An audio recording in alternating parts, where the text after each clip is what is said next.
मसला था कि पार्टी के अंदर ये बात हो रही थी कि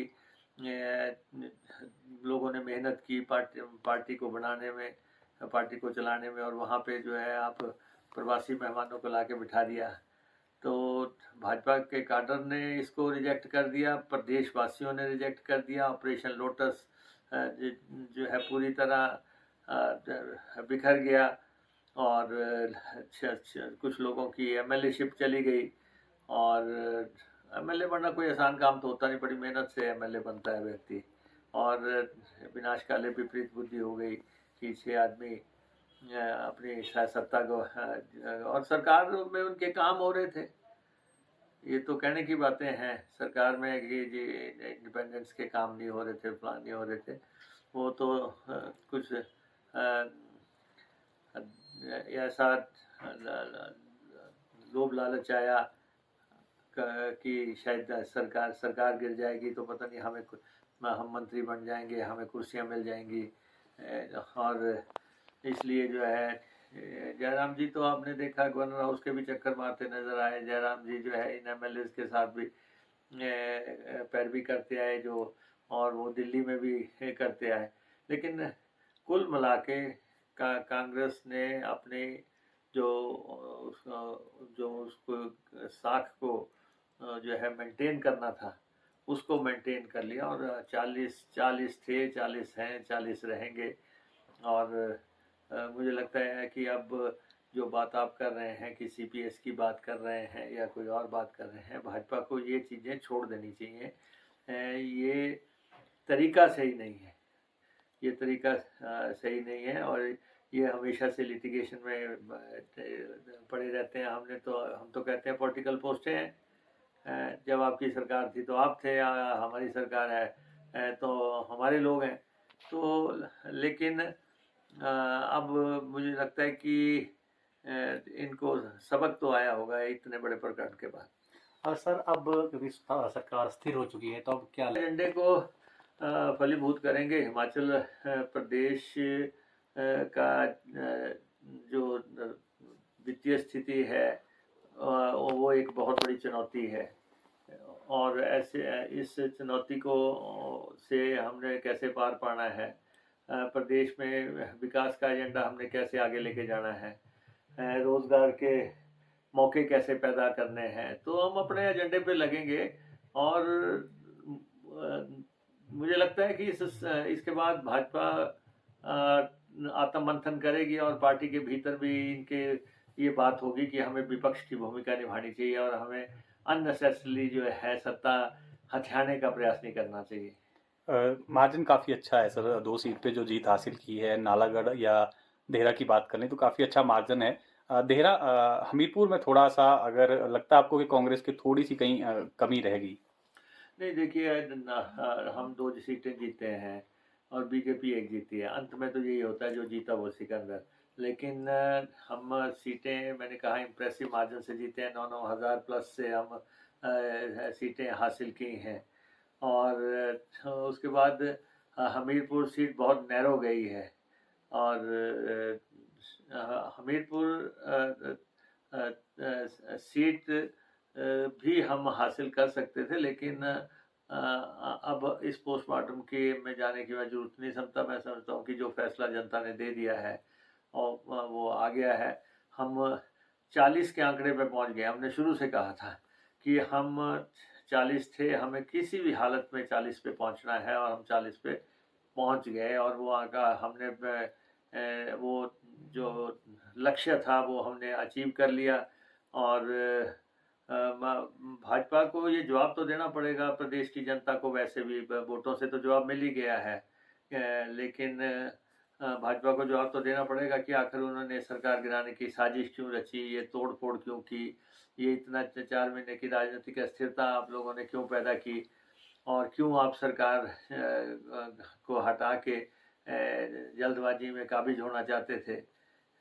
ये सारी बातों का तो बातें जवाब ये देंगे, अपने वर्कर्स को भी देंगे, अपनी पार्टी में भी देंगे, और प्रदेश की जनता को भी देंगे। लेकिन ये एक स्पष्ट बात हो गई है कि हिमाचल प्रदेश में finally operation lotus super flop हुआ है और वो भी उस समय हुआ है जब केंद्र में इनकी सरकार है और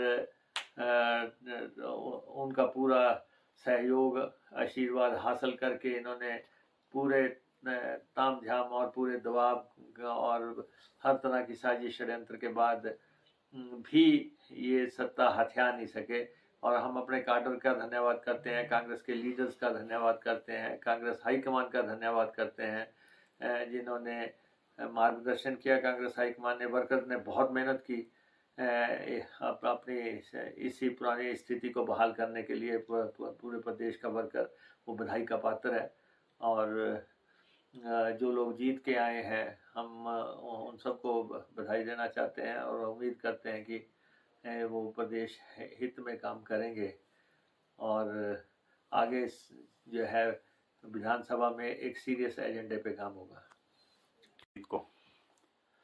नहीं, देखिए, हमने 40 सीटें शुरुआत में हासिल की थी और अब सारे जब ये पूरा पटक्षेप हो गया है तो फिर हम 40 पे फिर पहुंच गए हैं, यानी कि बैक टू स्क्वायर वन। और अब 2 सीटें हमने जीती हैं। श्रीमती कमलेश ठाकुर जीती हैं देरा से, एक इम्प्रेसिव जीत उन्होंने अर्जित की है। और श्री हरदीप बाबा नालागढ़ से जीते हैं, उन्होंने भी शानदार जीत हासिल की है। तो 3 में से 2 सीटें हम हासिल करने में कामयाब रहे हैं और जिसके साथ हम फिर से जो है 40 सीटों के आंकड़े पर पहुंच गए हैं। और 4 महीने की उथल पुथल के बाद, 4 महीने की राजनीतिक अस्थिरता, अराजकता के माहौल के बाद हम ये कह सकते हैं कि भारतीय जनता पार्टी का ऑपरेशन लोटस जो है प्रदेश में पूरी तरह ध्वस्त हो गया है। ऑपरेशन लोटस जो कि एक योजनाबद्ध तरीके से भाजपा प्रदेश में लाई थी और एक बहुत बड़ी साजिश प्रदेश सरकार के खिलाफ हुई थी और सरकार गिराने का पूरा ताना बाना बुना गया था। लेकिन प्रदेश की जनता ने अस्वीकार कर दिया। जो घटनाक्रम इसमें घटित होते चले गए कि कोशिश तो शुरुआत यहाँ से हुई थी कि राज्यसभा की सीट वो एक हासिल करके ले गए और लेकिन पूरे प्रकरण में जो 9 एमएलए शामिल थे उनमें से 6 ने अपनी विधायकी गवा दी। तो अब ये देखा जाएगा कि क्या खोया क्या पाया। 3 विधायक रिपीट कर सके, 9 में से 6 की एमएलएशिप जाती रही। कांग्रेस फिर से 40 के आंकड़े पे पहुंच गई और कांग्रेस की सरकार अब पूरी तरह स्थिर एंड स्थायी सरकार है। लेकिन ये स्पष्ट हो गया कि इस देवभूमि के लोग, इस वीर भूमि के लोग दल बदल के बेहद खिलाफ हैं और यहाँ के लोगों ने जो ये मंडी सजी थी विधायकों की, उस प्रणाली को पूरी तरह जो है अब अस्वीकार कर दिया और हमारे एमएलएज ने काफ़ी इम्प्रेसिव जीत अर्जित की है। तो अब हम यह भारतीय जनता पार्टी से यही कहना चाहते हैं कि आपने सरकार गिराने का प्रयास किया और आप विफल हो गए। अब समय आ गया कि आपको हिमाचल प्रदेश की जनता से माफ़ी मांग लेनी चाहिए कि हम लालच में आ गए थे। हमने उस लोभ लालच में सरकार को गिराने का कोशिश की और ख़ास तौर पे नेता प्रतिपक्ष जो इस घटनाक्रम के सारे साक्षी रहे, जो कि एक ब्रिज का काम कर रहे थे केंद्र और हिमाचल के बीच में और जिन्होंने ये पूरी प्लानिंग की और उनको चाहिए कि उनको जनता से माफ़ी मांग लेनी चाहिए, क्योंकि पहले वो कहते थे 4 जून को सरकार बन जाएगी, फिर वो कह रहे थे कि इन बाई इलेक्शंस के बाद, 3 बाई इलेक्शंस के बाद हम प्रदेश में सरकार बनाएंगे। तो इस पूरे घटनाक्रम में ये लोग प्रदेश की जनता की नज़र में गिरे होंगे, और कांग्रेस ने अपना बजट भी पास किया और घटनाक्रम हुए, सुप्रीम कोर्ट तक बात गई। स्पीकर साहब ने 6 लोगों को जो है विधानसभा से बाहर किया, इन लोगों के इस्तीफे स्वीकार किए। एक बहुत लंबा चौड़ा घटनाक्रम 4 महीने के अंदर घटित हुआ। लेकिन विकास को भी इफेक्ट नहीं, वो तो होता ही है। प्रदेश में जब राजनीतिक अस्थिरता का माहौल पैदा होता है तो उससे विकास प्रभावित होता है, कल्याण प्रभावित होता है, गरीब की सेवा का एजेंडा प्रभावित होता है। सारा ध्यान सारा 4 महीने जो है, लगभग 120 दिन इसी घटनाक्रम में बीत गए। लेकिन ये जरूर है कि भाजपा ऑन द मूव गिरी है, और ऑपरेशन लोटस का बहुत बुरा हशर हुआ है हिमाचल प्रदेश में। लगातार जयराम जी कह रहे हैं कि 6 CPS का रिजल्ट भी आएगा और उपचुनाव होंगे। क्या मान रहे आप थोड़ा बीजेपी को सबक लेना चाहिए जो ये नतीजे आए, क्योंकि देश भर में भी प्रदर्शन अच्छा नहीं समझता हूँ कि Jairam ji first time leader of opposition बने, हालांकि चीफ मिनिस्टर रहे हैं।